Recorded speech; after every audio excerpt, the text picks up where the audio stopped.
તો નર્મદા જિલ્લામાં નાંદોદના બારખાડી કમોદિયા ગામના ખેડૂતને માર માર્યાનો મામલો સામે આવ્યો। બારખાડી કમોદિયા ગામે 20 વર્ષથી જંગલ ખાતાની જમીન પર ખેતી કરતા આદિવાસી ખેડૂત અર્જુન વસાવા ચોમાસાની પૂર્વ તૈયારી રૂપે ખેતર સાફ કરી રહ્યા હતા। તે દરમિયાન વન વિભાગના કર્મચારીઓએ તેમને અટકાવીને ઢોરમાર માર્યાનો આક્ષેપ કરવામાં આવ્યો છે। પીડિત ખેડૂતે સાંસદ મનસુખ વસાવા સમક્ષ શરીર પરના ઈજાના નિશાન બતાવી રજૂઆત કરી હતી, જેનાથી નારાજ થઈ સાંસદે પોલીસને પત્ર લખી કડક સૂચના આપતા આખરે વાસદ અને સ્થાનિક પોલીસે 3 વનકર્મીઓ વિરુદ્ધ ગુનો દાખલ કરી કાયદેસરની તપાસ હાથ ધરી છે।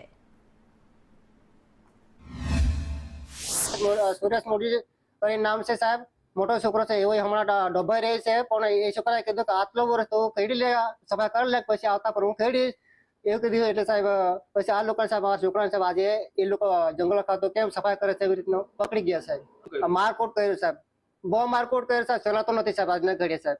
આતેશ કરીને નામ છે સાહેબ, આતેશ ફોરેસ્ટર છે, તળવી છે। આજે 3.5 મહિનાથી સાહેબ એ એરપોર્ટ પર આવે છે અને સાહેબ દિલ્હી સર સાહેબ કાયા માટે સાહેબ હેરાન કરતો છે સાહેબ। જે આદિવાસીઓ વર્ષોથી જંગલની જમીન ખડી એની પાસે દંડ પાવતી છે, આ જમીન નામે નથી થઈ, એ સરકારમાં પ્રોસિજર ચાલુ છે, છતાં પણ એ વિસ્તારના જે ફોરેસ્ટર છે એ ખુદ પણ આદિવાસી છે। ગરીબ આદિવાસીઓને એમના ખેતરમાં કામ કરતા ત્યાંથી પકડી લઈ જાય, સખત ઢોરમાર માર્યો। આજે અર્જુન મૂળજીને પકડી લાયા ને એના પહેલા એના પેપાને પકડી લાયા હતા અને સખત ઢોરમાર માર્યો।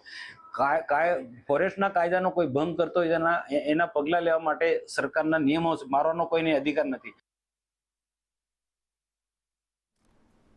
તો સાંસદ મનસુખ વસાવા દ્વારા કડક કાર્યવાહી કરવામાં આવી છે। અહીંયા ખેડૂતોને માર મારવામાં આવ્યો હતો અને ખેડૂતે ઈજાના નિશાન બતાવ્યા હતા।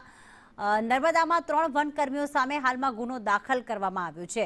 મનસુખ વસાવા જ્યારે ખેડૂતને મળ્યા હતા, તેના પરિવારને મળ્યા હતા, તેમણે આપવીતી વર્ણવી હતી।